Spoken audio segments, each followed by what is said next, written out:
Right, so in the last video, you seen us strip down the Hyundai i10, we got the water leak sorted, we got the front bumper off.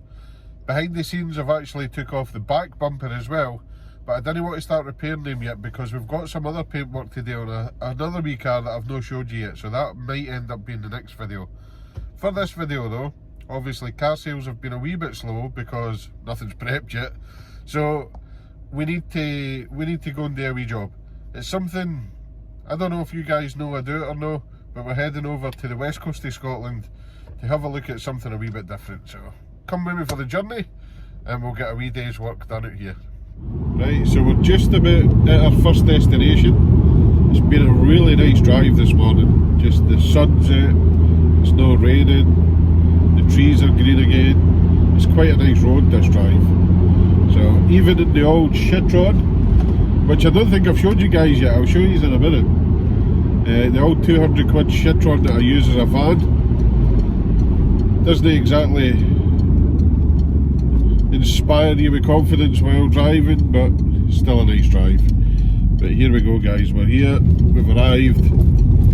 Don't know what it is about this place, I just think this place is really cool. There's just some weird and quirky stuff kicking about sometimes, and yeah, I'll see if I can get some footage out and we'll show you.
So there we go, a wee look at where we're working today.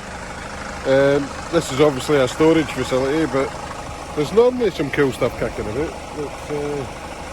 It's pretty empty this week. But one of the things I really do like is that little K-truck. I don't know if it's a Daihatsu or what it is, but it's been there for a long time and I keep meaning to ask if it's for sale or no, because it would be really cool.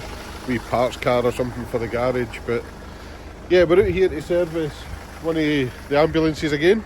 I've been doing these for a couple of years now.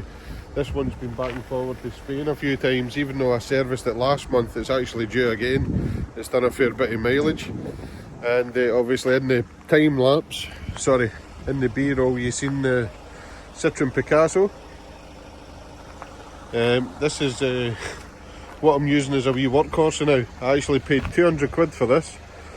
And it's still got MOT till June or July, I think. It's a wee 1.6 petrol. It has got the ECU fault where it comes up with the emissions anti-pollution warning now and again.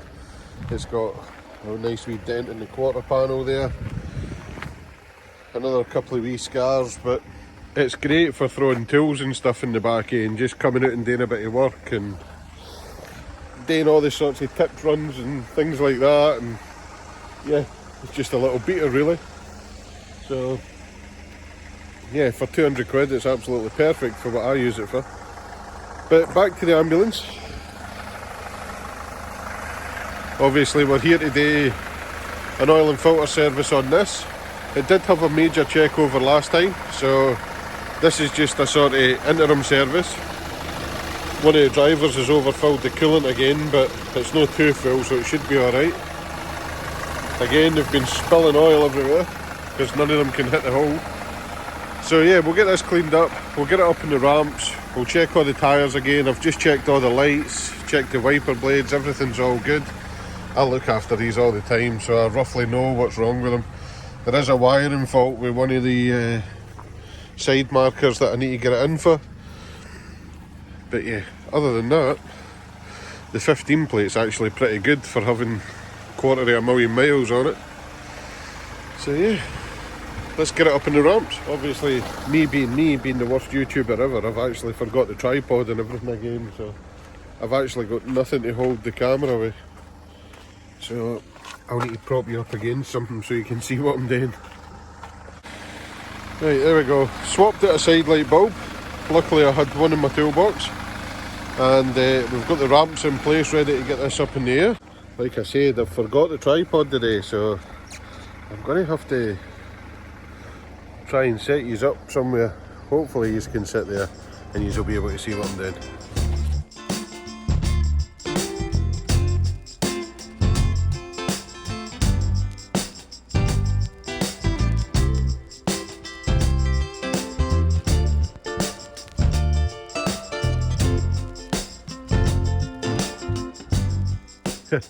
Absolutely cracking time lapse there, guys, but I've done the oil and filter. Now all I need to do is give everything a check over. I'm going to check all the suspension, check the brakes, check the tyres, make sure everything's all good, and we'll soon be finished with this one, and then I'll probably do all the levels and everything on the 16 plate, give that a quick check over while I'm here, and then we'll be on to our next location. Right, nice and clean, oil topped up. These take between 7 and 8 litres.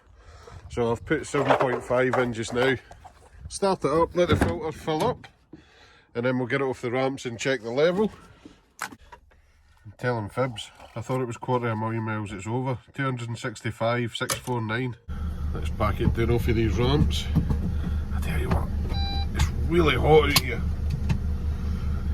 What a day. Really nice day. Nice and gently down off the ramps.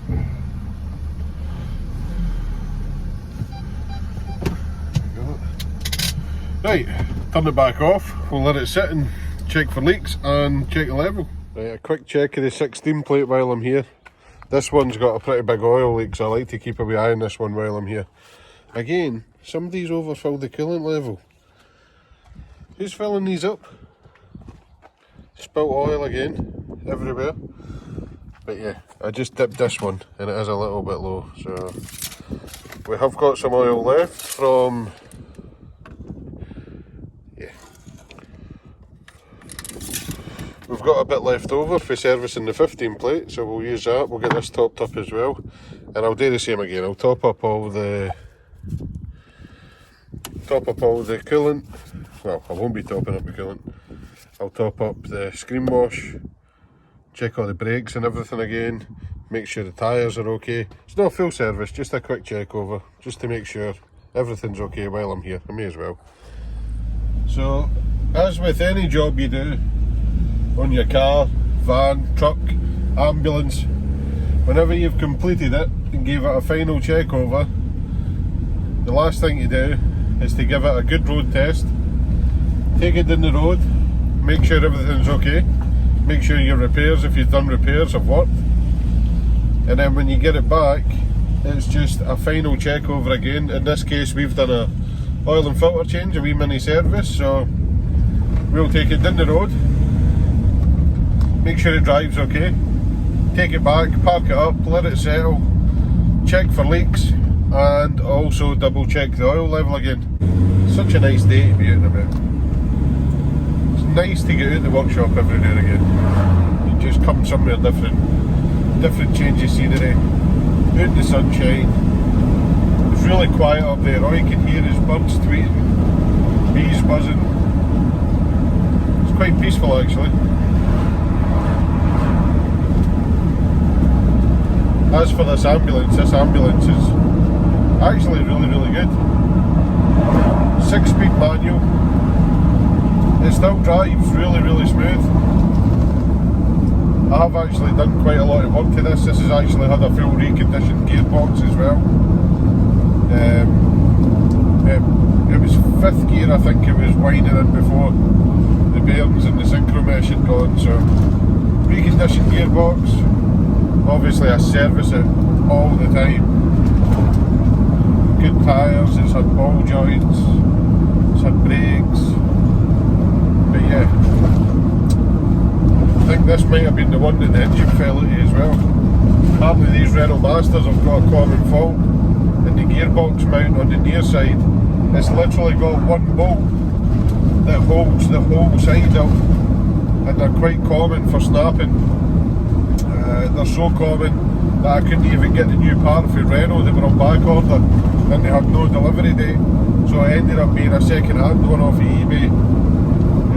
We were lucky with that because pretty much the whole engine fell out, and the only damage that was caused was the drive shaft CV boot, the other one, because the drive shaft tore out and ripped the boot. Drive shaft was okay, went back together, new boot and everything great. All the wire, loom and everything survived. The hub survived. The only thing that was damaged was a boost pipe on the offside, because when the engine hit the slant, the crankshaft pulley hit against the plastic boost pipe and wore a hole in it, which I didn't find out until after I'd put it all together. And I was taking it down this very same road and I could hear the boost leak. So yeah, managed to find one of them. Luckily they done them aftermarket as well, because Renault were absolutely fortunes for it. But yeah, so there you go, engine fell out and it survived. This is a good old bus, this. 265,000 miles. I've drove worse than this with 30,000 miles on it. It's just really, really good. Really, really good. We'll just turn it around here at the Cochrane Inn and head back. I like coming this way because it's got speed bumps and everything as well, railway tracks, so you can hear for any knocking ball joints, any knocking track rod ends or anything like that. It gives the suspension a good test. Nice wee scenic country road.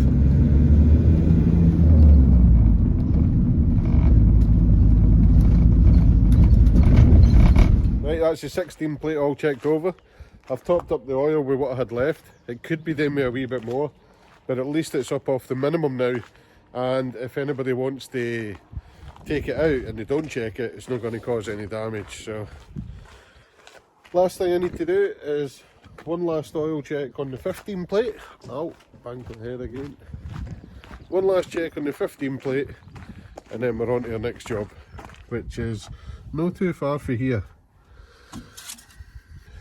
But it's on a Vauxhall, so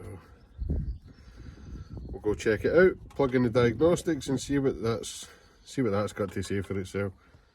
Right, we're all good. Let's jump in the cheapest road legal Citroen and get out to the next one.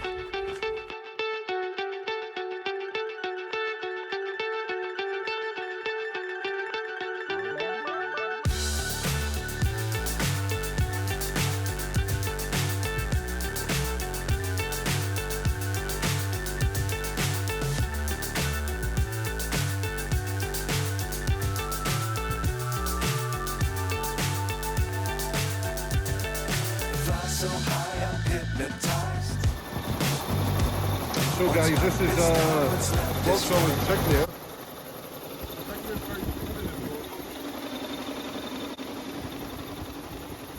Right, it's been a couple of minutes since I plugged the diagnostics in, and we've got a couple of codes here. We've got engine coolant thermostat heater control circuit, engine coolant thermostat heater control circuit low voltage. These are all thermostat related.